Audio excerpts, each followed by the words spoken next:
Hi all, welcome to football arena. Dorival ജൂനിയർക്ക് പകരമായിക്കൊണ്ടാണ് Carlo Ancelotti ഇപ്പോൾ ബ്രസീലിയൻ ദേശീയ ടീമിന്റെ പരിശീലകനായിക്കൊണ്ട് ചുമതലയേറ്റിട്ടുള്ളത്. CBF ഒരുപാട് കാലമായി ശ്രമിക്കുന്ന പരിശീലകനാണ് കാർലോ ആഞ്ചലോട്ടി. ഏറ്റവും ഒടുവിൽ എഡ്നാൾഡോ റോഡ്രിഗസ് ആണ് ഇപ്പോൾ ഈ ഒരു പരിശീലകനെ നിയമിച്ചിട്ടുള്ളത്. അതിന് പിന്നാലെ എഡ്നാൾഡോക്ക് തന്റെ സ്ഥാനം നഷ്ടമായി. പിന്നീട് CBFന്റെ പുതിയ പ്രസിഡന്റ് ആയിക്കൊണ്ട് സമീർ സൗദ് ചുമതലയേൽക്കുകയും ചെയ്തിട്ടുണ്ട്. എന്നാൽ കാർലോ ആഞ്ചലോട്ടി ബ്രസീലിയൻ ദേശീയ ടീമിൽ എത്താൻ പ്രധാനമായും കാരണക്കാരനായത് ബ്രസീലിലെ പ്രമുഖ ബിസിനസ്മാൻ ആയ ഡിയേഗോ ഫെർണാണ്ടസ് ആണ്.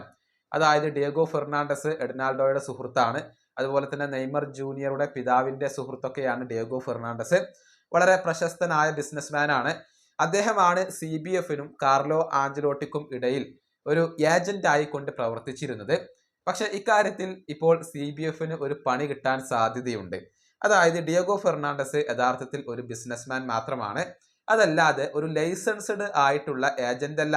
പക്ഷെ ഇവിടെ ഏജന്റ് ആയിക്കൊണ്ട് പ്രവർത്തിച്ചത് അദ്ദേഹമാണ്.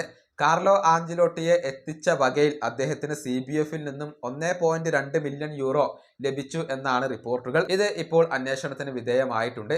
അതായത് ഫിഫ ഇക്കാര്യത്തിൽ ഒരു അന്വേഷണം നടത്തുന്നു എന്നാണ് പ്രമുഖ ബ്രസീലിയൻ മാധ്യമമായ ഗ്ലോബോ റിപ്പോർട്ട് ചെയ്തിട്ടുള്ളത്.